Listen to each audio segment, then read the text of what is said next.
कि चारों धामों के महान राजा गदापति यहाँ पर विराजित मान है और उच्च राजन के दर्शन करने का मौका आज हमारे को सौभाग्य प्राप्त हुआ है। कुछ लास्ट 2 वर्षों से हम लोग जामनगर आ रहे थे, सकल सी संग बात कर रहे थे, द्वारका जाना है। तो ऐसे 40 सालों से मैं विचार कर रहा था कि द्वारका कभी पहुंचेंगे, माँ दादा का हुक्म होगा।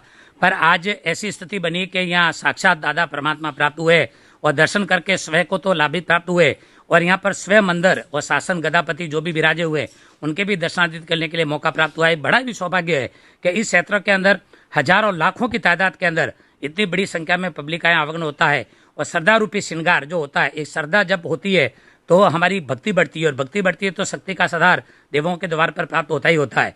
और एक पुण्यशाली कोचर मेरा विचार है कि आज माननीय नरेंद्र मोदी साहब जो पहले 15 साल सीएम भी रह चुके, लास्ट 10 साल प्रधानमंत्री रह चुके, और उन्होंने कायाकल्प की है, हर तीर्थों की कायाकल्प की है, चाहे वो सोमनाथ हो, चाहे कोई भी प्रकार का गुजरात हो या अयोध्या हो, अन्य तीर्थों की उन्होंने कायाकल्प की है।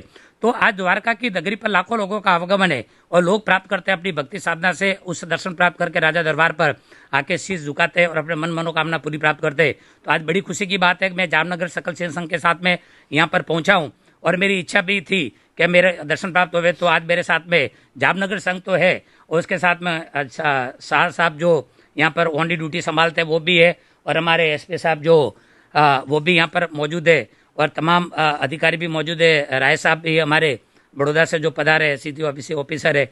तो कहने का मतलब बहुत ही खुशी की बात है। और सबसे बड़ी बात ये दुखी गई है कि यहाँ पर धराधरतियों के अंदर पूजनीय एक जमाना था जब हमारे जैन तीर्थ, जैन साधु संत प्रगति रिकॉर्ड एक विशेष धरा पर आते थे और जैन आबादी यहाँ बहुत रहती थी। वर्तमान समय के अंदर कुछ अन्य कारण भी हो सकते हैं, तो जैन तीर्थ भी नहीं था, वो जैन तीर्थ अभी नेमिनाथ भगवान का बना है, वो भी बड़ी खुशी बात है। सब धर्मों के मंदिर यहाँ पर मौजूद है, मगर यहाँ पर जो कमी मानी गई है हेल्थ की कमी है। हेल्थ को देखते हुए यहाँ पर सुविधाएं नहीं है, तो हेल्थ के साथ में, शिक्षा के साथ में, कॉलेज के साथ में, क्योंकि इतनी लाखों की पब्लिक यहाँ पर आती है और अगर हेल्थ सुविधा यहाँ पर नहीं होगी तो आने वाले समय में ये सोच और विचार करने का क्वेश्चन है।